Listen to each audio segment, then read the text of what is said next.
Welcome to the ASCO Guidelines episode of the ASCO University Weekly Podcast. My name is Alexander Drilon, and I'm the Clinical Director of the Early Drug Development Service at Memorial Sloan Kettering Cancer Center and Editorial Board Member for ASCO University. Today, we feature an ASCO Guideline published in the Journal of Clinical Oncology. The episode you are about to hear was originally aired on the ASCO Guidelines podcast series.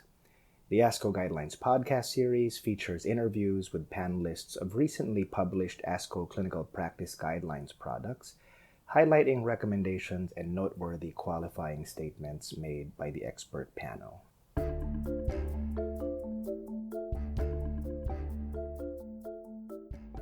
Hello and welcome to the ASCO Guidelines podcast series. My name is Shannon McKernin, and today I'm interviewing Dr. Davendra Sohal from Cleveland Clinic, lead author on Metastatic Pancreatic Cancer, American Society of Clinical Oncology Clinical Practice Guideline Update. Thank you for being here today, Dr. Sohal. Thanks for having me. It's a pleasure. So this update is focused on revising the recommendations on second-line treatment for metastatic pancreatic cancer. Can you tell us about the studies that informed this update? Certainly. The first study is a paper published in Science on PD-1 inhibition in solid tumors. This study included 86 patients with mismatch repair deficient tumors, also known as microsatellite instability high tumors. In this study, 53% of the patients had an objective response with a disease control rate of 71% across multiple histologies. The study also included 8 patients with pancreatic cancer, 2 of whom had complete responses with a disease control rate of 75%. This is the study that informed our recommendation for checkpoint inhibitor therapy in the second-line setting. The second study is the Pancreox trial published in JCO, which randomized patients to 5-fluorouracil or FOLFOX. With 108 patients, the primary outcome of overall survival was 9.9 months in the control 5-fluorouracil arm, and surprisingly, only 6.1 months in the FOLFOX arm. This study informed our recommendation for chemotherapy regimens in the second-line setting. And what are the new and updated recommendations for second-line treatment? For second-line treatment of metastatic pancreatic cancer, our first recommendation now is to consider testing for mismatch repair deficiency or microsatellite instability in patients who are candidates for checkpoint inhibitor therapy. Any standard form of testing is acceptable, whether IHC or PCR or next-gen sequencing. Patients who have mismatch repair deficient or microsatellite instability high tumors should be treated with pembrolizumab, given the excellent responses noted in the study we just discussed. For patients who do not meet these criteria for checkpoint inhibitor therapy, second-line therapy with gemcitabine plus nab-paclitaxel can be offered to those who received FOLFIRINOX in the first line and meet other criteria for aggressive chemotherapy as detailed in the guideline. Now, for patients who received gemcitabine plus nab-paclitaxel in the first line, fluorouracil plus nanoliposomal irinotecan is the preferred second-line therapy. Where nanoliposomal irinotecan is not accessible, fluorouracil plus regular irinotecan is an acceptable alternative.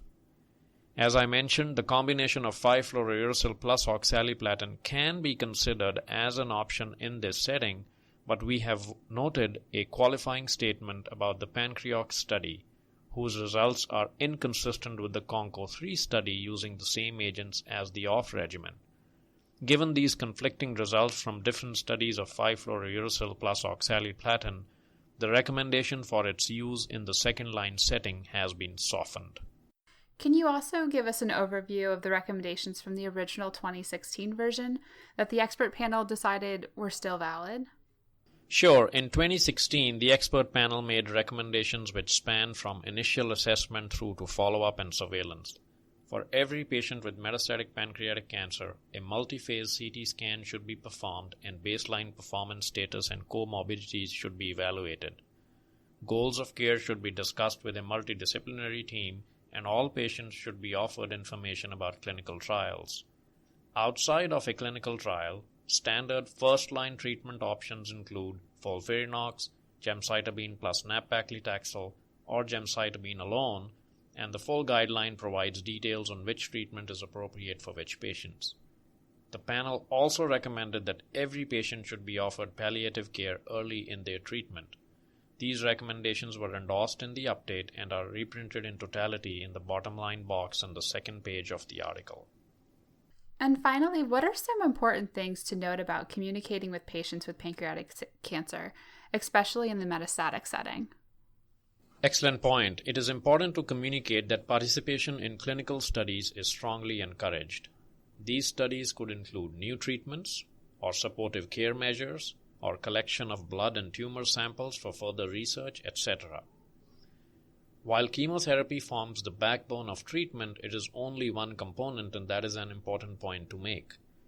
The use of supportive care or palliative care is strongly encouraged for all patients with metastatic pancreatic cancer in order to maximize not just the quantity but also the quality of life.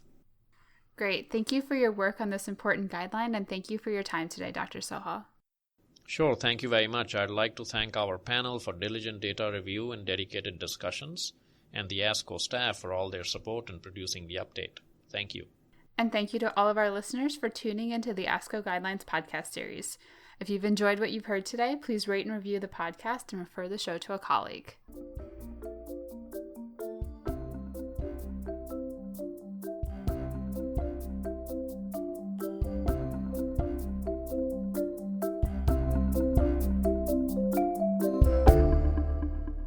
The purpose of this podcast is to educate and to inform. This is not a substitute for professional medical care and is not intended for use in the diagnosis or treatment of individual conditions. Guests on this podcast express their own opinions, experience, and conclusions. The mention of any product, service, organization, activity, or therapy should not be construed as an ASCO endorsement.